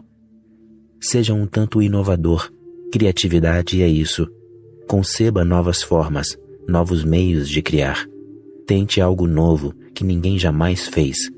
Os melhores exemplos de criatividade ocorrem com as pessoas cuja formação é de outra área. Por exemplo, quando um matemático começa a tocar música, ele leva algo novo ao mundo da música. Quando um músico se torna matemático, ele leva algo novo ao mundo da matemática. Toda grande criatividade ocorre por intermédio de pessoas que se transferem de um campo do conhecimento para outro. É como um cruzamento, uma hibridação. E as crianças que nascem de miscigenação são muito mais saudáveis, muito mais belas. É por isso que em todos os países, durante séculos, casamentos entre irmãos e irmãs têm sido proibidos. Há uma razão para isso. O casamento é melhor quando entre pessoas de parentesco distante ou sem nenhum parentesco mesmo no que diz respeito à natureza sanguínea. Ele é bom quando as pessoas de uma raça se casam com as de outra, e, se algum dia descobrirmos a existência de humanidades em outros planetas, a melhor coisa a fazer será promover a miscigenação entre os terráqueos e as pessoas desses planetas. Então, surgirão novos e melhores biótipos. A proibição, o tabu contra o relacionamento entre irmãos, seu casamento, é relevante, cientificamente relevante. Mas a questão não foi levada em conta ao extremo, ao seu extremo lógico. Esse extremo envolve o fato de que o indígena não deveria casar-se com outro indígena. O alemão não deveria casar-se com uma pessoa da mesma raça. A melhor coisa é que o alemão se case com um indígena, que o indígena se case com um japonês, que o japonês se case com um africano, que o africano se case com um americano, que um judeu se case com um cristão, que um cristão se case com um hindu, que um hindu se case com um muçulmano. Isso é a melhor coisa. Isso sublimaria a consciência dos povos de todo o planeta.